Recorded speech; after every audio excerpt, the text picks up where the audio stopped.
Hello, welcome to this video about hi-fi. It's the second part in the What It Should Sound Like series. I'm going to be talking quite a lot about stereo.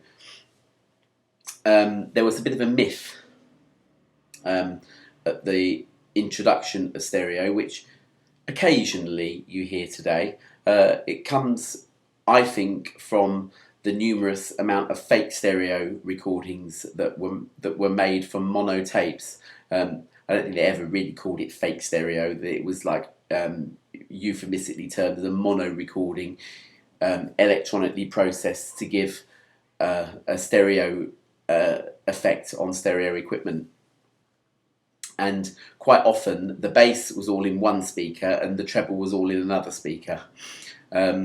It didn't actually cut the mustard at all, really. It sounded quite weird when you compare it even to mono. I think the mono recordings sound a lot superior from that. I've also heard it said that stereo is louder than mono, and again, that's not necessarily the case. You think of an album like Sergeant Pepper, for example, which has a really sort of quite heavy and forceful mono mix and a bit lily-livered stereo mix. So yeah, it doesn't always follow. What stereo really is an attempt to try and place the performers on a soundstage. I say performers loosely because you talk about an album like Left Field or something like that, Leftism or something, and basically it's all electronics and what have you, but there'll still be this sense, and it goes back to this realism thing that I was talking about in the last video. There'll still be a sense that the music is coming from different places. With the best speakers and amplification systems, it will push out into the room and give a sort of 3D effect with more modest equipment like my own. It'll either come from somewhere behind the speakers, in between the speakers, or in front of the speakers. I find again that vinyl gives a sound that is freer from the speakers than CD does. There's quite often, if I've been listening to a few CDs and then put a record on, there's quite often, an inner sigh of relief, really, at the fact that the music just seems to escape a little bit from the actual speakers. Also, just due to room limitations, and I've always had this, regardless of wherever I've been, if I've wanted to watch a DVD or something on my computer and wanted to use the speakers, because I don't want the computer right in between, my quite large floor standing speakers, I've got the computer sideways on, and still, if I'm not really paying too much attention, I can still look at the screen and still get the illusion that the voice is actually coming from, the performer's mouth rather than actually coming from the speakers. And that's due basically to, the fact that, I've got a bloody good set of speakers, really. And really the capabilities of stereo. In the 90s and early noughties, there was the industry, as it were, tried to whip up a frenzy over surround sound, having like 5 or in some cases even 7 speakers plus a subwoofer, all in your lounge, to get this surround sound effect. And good stereo doesn't really need all that. You can still be absolutely enveloped in sound listening to stereo. And I personally wouldn't really give surround sound the time of day. For me, it also sounds a bit unnatural. So, having said that, the sound should appear to come from in between the speakers. Again, it's a happy medium. You want to get the feeling that there is space around the performers, especially if you're listening to an orchestra or a band. Let's take the typical 4-piece band, as it were. Let's not take the Beatles, because a lot of their stereo mixes were a bit bizarre, to say the least. But imagine, let's say Blondie or someone like that. what you want to be able to hear is the performers standing there in front of you with a little bit of space around them, so that you can actually look in one direction and see the guitarist, maybe the rhythm guitarist, and on, you know, somewhere else on the stereo spectrum you've got the lead guitarist and the vocalist, which is usually on modern stereo recordings. The vocals are usually dead center.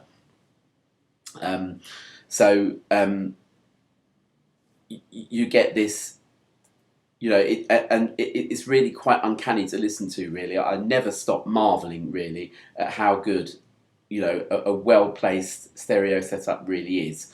What was I going to say? Other sort of norms to look out for are the fact that usually the bass drum and the snare come from usually dead center. Usually the bass guitarist will also be in the center as well. There are a few exceptions to that. Even like, you know, a fairly modern recording like Ray LaMontagne's Trouble album from 2004. When I went to see them, I was quite sort of surprised actually that there you had these 5 musicians sitting in a line with the drums. I think they're on the left, you know, extreme left, and the bass is standing next to him, and you've got that sort of more or less recreated in front of you when you listen to the actual album. But normally you've got the bassist, the drummer in the centre, and you've got other performers around the outside. It's also not unusual to have the toms panned, or the tom-tom drums panned left and right as well, so that, you know, when they do a roll, you'll get this effect of the sound moving across the spectrum. You know, there's also, you know, numerous other sort of stereo effects, particularly if you listen to an album like Leftism or something like that, where, you know, the synth sounds and whatever are just flying all over the place, and it can be really uncanny to listen to. I've got a couple of drawings. They're really rubbish, done on a free Mac art package that I downloaded a little while ago and forgot all about until I wanted to make this video. But they show how the stereo setup usually works. What they don't show, and it's a shame really, is that they don't show subwoofers. Now, subwoofers are not really essential for anything other than the tiniest of monitor speakers. A good pair of floor standing speakers, or even a good pair of stand mounting speakers, does not want a subwoofer. If you do have a subwoofer though, I don't think it really matters too much where you put it. It can be sort of hidden out from view somewhere. They need to be tuned, as it were, and they'll have like a little control to sort of tune it so that it sort of matches the bass response of your main speakers, because that's where you will hear the bass coming from. You shouldn't hear a subwoofer in a corner of a room behind a settee somewhere doing its stuff. It'll be blended in with the original sound. But to be honest, I wouldn't bother with the subwoofer. To be honest, I'd just make sure that the money that you spend on a subwoofer, you might as well put towards getting a slightly larger pair of speakers. While we're talking about where you're putting speakers, stand mounting speakers really do want dedicated stereo stands, okay? Just to shove them on the floor, or worse, on a sideboard. Wooden sideboards, do not put speakers on sideboards, people, please don't. And don't put them in corners. I've been in houses and stuff where, I've seen speakers shoved away up on shelves up in the corner with, the backs of them firing straight into the corner. It just sets up an awful bass trap. It ruins the stereo image. I'm pretty sure that some of the speaker setups I've seen, the speakers are far more capable of a stereo image than they're actually giving, because you've got this sort of dominating bass that just ruins the image. So don't do that, people. stand mounting speakers deserve to have proper stands, put at ear level, so that when you're sitting or in your favourite listening position, they're at ear level, and you'll get a really good stereo picture from even a very modest set of speakers. Just before I go, I've talked about some music in other videos where, you know, the stereo picture is really quite uncanny. I've mentioned Jamie Cullum's fascinating rhythm, and I've talked about the Conference on Nitin Sawhney's Beyond Skin album. Do try and hear those. But this album, Sowing the Seeds of Love by Tears for Fears, has on it the actual song Sowing the Seeds of Love, which is a sort of a throwback to the 60s sound. It's almost mono. It's, you know, quite densely set up in the centre of the stereo spectrum, and you could almost be forgiven for thinking even the way that they've amped up some of the guitars and things to give it a sort of 60s effect. Whereas the other songs on here, I mean, if you look at the song that comes straight after it, which is Advice for the Young at Heart, you go back to a full sort of modern stereo sound where all the instruments are sort of coming from various different places on the spectrum, and a good system ought to be able to show up different production things. So if you've got that album, listen out for that. Okay, and here, because I'm going to leave you now, I'll just quickly show you my little drawings of the stereo setup, and then I'll be gone, because otherwise you'll be dead or something by the time that I finish talking. Bye.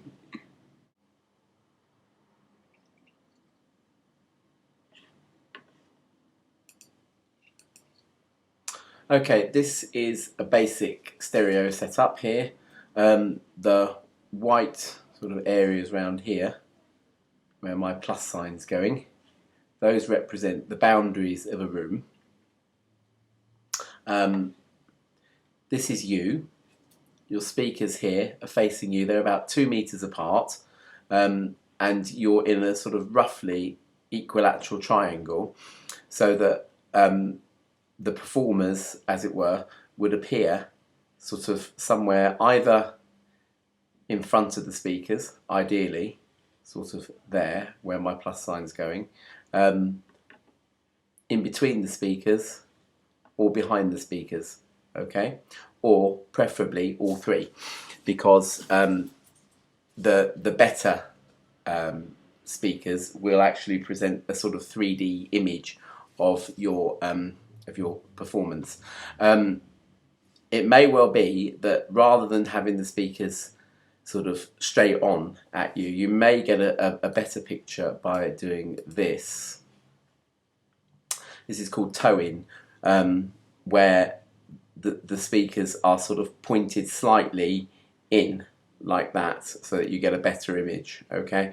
If you do toe-in, I mean, these, because of the rubbishy drawings, are sort of showing the speakers firing backwards into corners, and you don't really want that if you toe in at all, because that will just set up a bass trap. So yes, but again, roughly 2 meters apart this way, with you in a sort of in the centre of the triangle, as it were, sort of almost equidistant from the speakers, and that will give a fairly solid soundstage, and it's just a case of experimenting. So basically, the best way to find out which position is best for you is to work on extremes. First of all, start with them pointing straight out like that. If you don't get a very clear stereo picture, then toe them in quite a lot, so that you know, you've got a complete contrast, and then gradually toe them out a little bit until it gets to where you want it to be. Okay, it's quite difficult to get speakers to sort of be sort of equidistant and the same sort of distance out in the room. But ideally, you need to keep them clear of walls.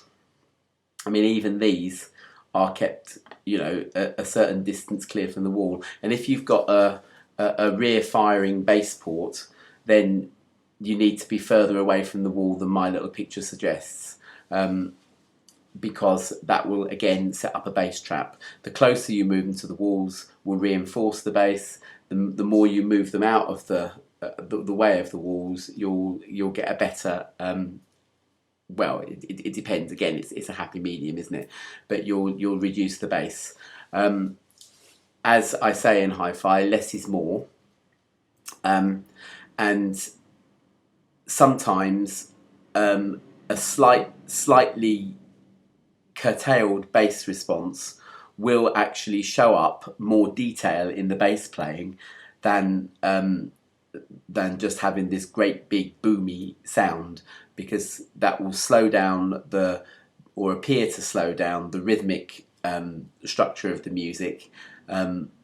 So yes, I mean, you know, people talk about, you know, speakers having a good bass response and all that sort of thing, but there is such a thing as too much of a good thing. So yeah, just be a little bit aware of that when you're setting up. Okay, but you know, rooms are experiments. Okay, and by the way, I mean, due to the limitations of this free art package on the Mac, it's not showing you really the fact that the room ought to be longer than it is wide. Okay, so the speakers ought to be here, sort of firing down the length of the room, rather than here. It's showing you, it's a bit misleading, showing you the width of the room. And yeah, so firing down the length of the room so that you've got the whole of the length of the room. And it's all, again, it's to do with bass waves, because the closer you are to speakers, the less chance you are of actually of being able to hear the bass, because bass sound waves are longer and bigger than treble ones, and they therefore take a bit longer to actually reach your ears. So if you're too close, then the bass waves haven't had a chance to reach your ears, and so your hearing of them will be reduced. I promise I'll disappear in a second or two, but one thing I had to say, if you listen to mono albums, then you can still get mono cartridges for record players.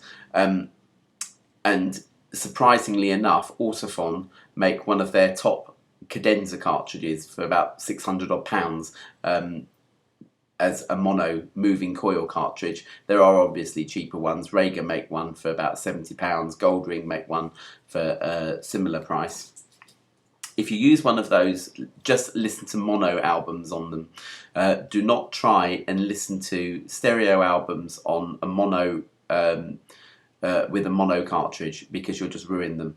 Stereo cartridges need to move up and down, left and right, in all directions basically, whereas mono cartridges, I think they just move side to side.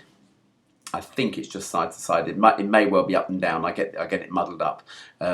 There was a hi-fi debate about whether or not the best mono sound was produced by a cartridge moving up and down or side to side, and I can't remember which one won out. But regardless, you know, in the 70s, when they had mono record players as, you know, quite a commonplace thing, they tended to use a stereo cartridge that was just wired for mono, a very cheap stereo cartridge that was just, you know, wired up for mono, so that the stylus would then be able to move in all directions, so that you got stereo sort of compressed into mono.